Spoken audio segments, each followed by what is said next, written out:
एक ऐसे शख्स जिन्हें देखकर कभी नहीं लगता था कि यही वह महान वैज्ञानिक हैं जिन्होंने विश्व को क्रांतिकारी सिद्धांत दिए हैं, जिन्हें पूरा विश्व सम्मान देता है।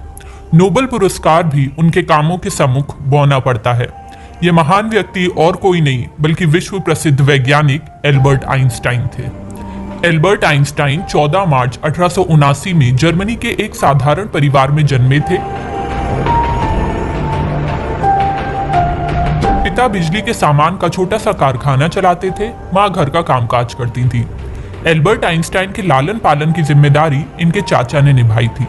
चाचा ने अपने इस जिज्ञासु और जहीन भतीजे में छिपी प्रतिभा को ताड़ लिया था और बचपन में ही उनकी प्रतिभा को विज्ञान की ओर मोड़ा था। चाचा उन्हें जो उपहार देते थे उनमें अनेक वैज्ञानिक यंत्र होते थे। उनकी माता हंसी में कहा करती थी, मेरा एल्बर्ट बड़ा होकर प्रोफेसर बनेगा। उनकी हंसी में कही हुई बात सचमुच सत्य होकर रही। 1909 में वे म्यूनिक विश्वविद्यालय में प्रोफेसर बनाए गए। फिर कुछ वर्ष बाद वे काइजर विल्हेल्म संस्थान विश्वविद्यालय विज्ञान संस्थान के निदेशक भी बनाए गए। वे कोरे बुद्धिवादी वैज्ञानिक नहीं थे, वरन उदार मानव भी थे। वे एक भावनाशील हृदय प्रधान मानव थे। जब जर्मनी में हिंसा और उत्पीड़न का तांडव खड़ा किया गया तो आइंस्टाइन ने इस कुकृत्य की घोर निंदा की। उन्हें इसी कारण जर्मनी भी छोड़ देना पड़ा।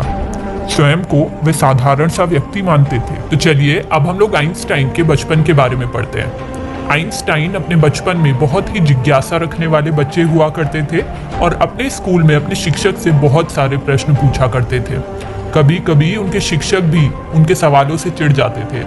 आइंस्टाइन मुख्य रूप से दो अजूबों से प्रभावित थे जिन्हें उन्होंने काफी कम उम्र में अनुभव किया था। उनका प्राथमिक अनुभव एक कपास के साथ था जब वे 5 साल के थे। दूसरा प्रभाव तब आया जब वे 12 वर्ष के थे। उन्होंने अपनी ज्यामिति पुस्तक में कुछ दिलचस्प पाया। उन्हें बोलने में भी कठिनाई होती थी, हालांकि उन्हें शास्त्रीय संगीत और वायलिन बजाने का शौक था, जिसे वे अपने वरिष्ठ वर्षों में निभाएंगे। सबसे विशेष रूप से आइंस्टाइन के लड़कपन को गहन जिज्ञासा और पूछताछ द्वारा परिभाषित किया गया था।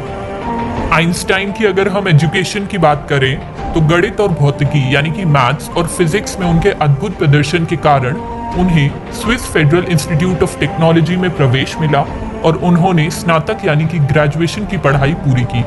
उन्हें अभी भी अपनी पूर्व विश्वविद्यालय शिक्षा को पहले पूरा करने की आवश्यकता थी, इसलिए वे स्विट्जरलैंड के आरो में जोस्ट वेंटलर के हाई स्कूल गए।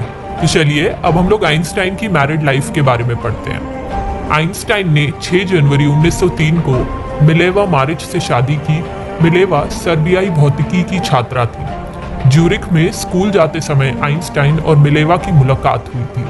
आइंस्टाइन मिलेवा के और करीब हो गए, लेकिन उनके माता पिता उनकी जातीयता के कारण इस रिश्ते के सख्त खिलाफ थे। इसके बावजूद आइंस्टाइन पागलों की तरह मिलेवा के प्यार में पड़ गए। आइंस्टाइन और मिलेवा ने 3 बच्चों को जन्म दिया था। उनकी एक बेटी लिजरल और 2 बेटे हंस एल्बर्ट आइंस्टाइन और एडवर्ड आइंस्टाइन थे।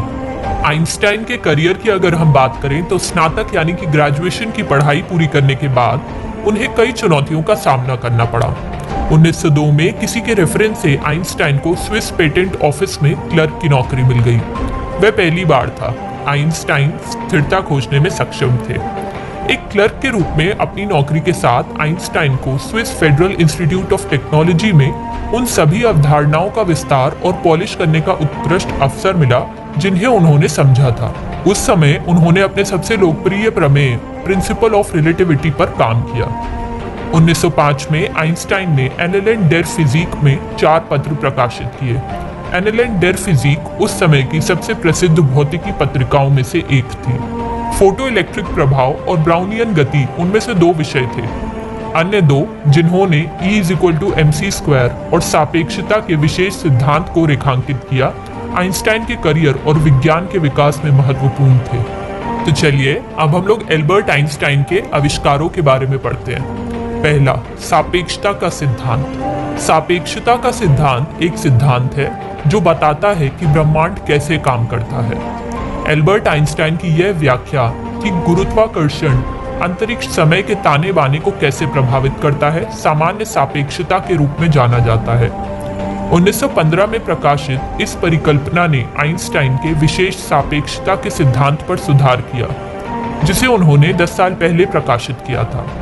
विशेष सापेक्षता के सिद्धांत ने वर्णन किया कि समय और स्थान एक दूसरे से जुड़े हुए हैं और वे गुरुत्वाकर्षण और गुरुत्वाकर्षण बल से परे हैं। दूसरा, फोटो इलेक्ट्रिक प्रभाव या फोटो इलेक्ट्रिक इफेक्ट। हालांकि आइंस्टाइन ने कई सिद्धांतों की खोज की है, फिर भी 1921 में उन्हें उनके फोटो इलेक्ट्रिक इफेक्ट के लिए सर्वोच्च पुरस्कार यानी कि नोबेल पुरस्कार से सम्मानित किया गया।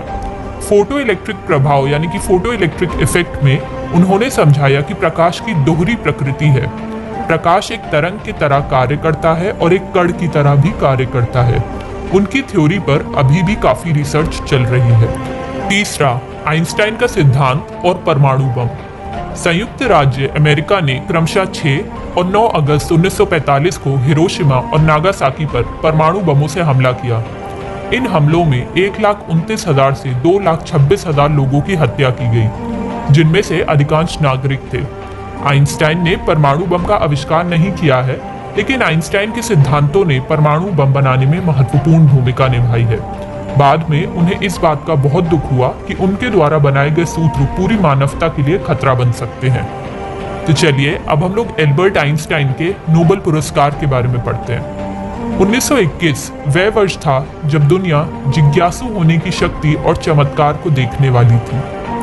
1921 में आइंस्टाइन को सर्वोच्च पुरस्कार भौतिकी में नोबेल पुरस्कार से सम्मानित किया गया था। फोटो इलेक्ट्रिक प्रभाव की व्याख्या के लिए उन्हें नोबेल पुरस्कार से सम्मानित किया गया था। उनका मानना था कि उनका मस्तिष्क उनकी प्रयोगशाला है और उनका फाउंटेन पेन उनका उपकरण है। तो आइए अब हम लोग पढ़ते हैं कि एल्बर्ट आइंस्टाइन की मृत्यु कब और कैसे हुई थी। 17 अप्रैल 1955 को एल्बर्ट आइंस्टाइन प्रिंसटन स्थित इंस्टीट्यूट फॉर एडवांस स्टडीज के अपने कमरे में थे। इस दौरान उनके पेट में अंदरूनी रक्तस्राव शुरू हो गया। उन्हें अस्पताल ले जाया गया। इस दौरान भी आइंस्टाइन अपना काम नहीं भूले। इजराइल राष्ट्र की स्थापना की 7वीं वर्षगांठ पर उन्हें टेलीविजन पर एक भाषण देना था, जिसका प्रारूप वे अपने साथ अस्पताल ले गए, मगर अफसोस वे ये भाषण कभी नहीं दे सके। 18 अप्रैल 1955 की सुबह एल्बर्ट आइंस्टाइन का प्रिंसटन अस्पताल में 76 वर्ष की आयु में निधन हो गया। आइंस्टाइन अपने पेट में धमनी में रिसाव रोकने के लिए पहले एक बार सर्जरी करवा चुके थे, लेकिन दोबारा उन्होंने इसके लिए इनकार कर दिया। उनका कहना था, मैं अपनी इच्छा से जाना चाहता हूँ। कृत्रिम रूप से जिंदगी को लंबा खींचना बहुत ही बेस्वाद है। मैं अपना काम कर चुका हूँ, अब जाने का समय है। मैं ठाठ से मरूंगा। धन्यवाद।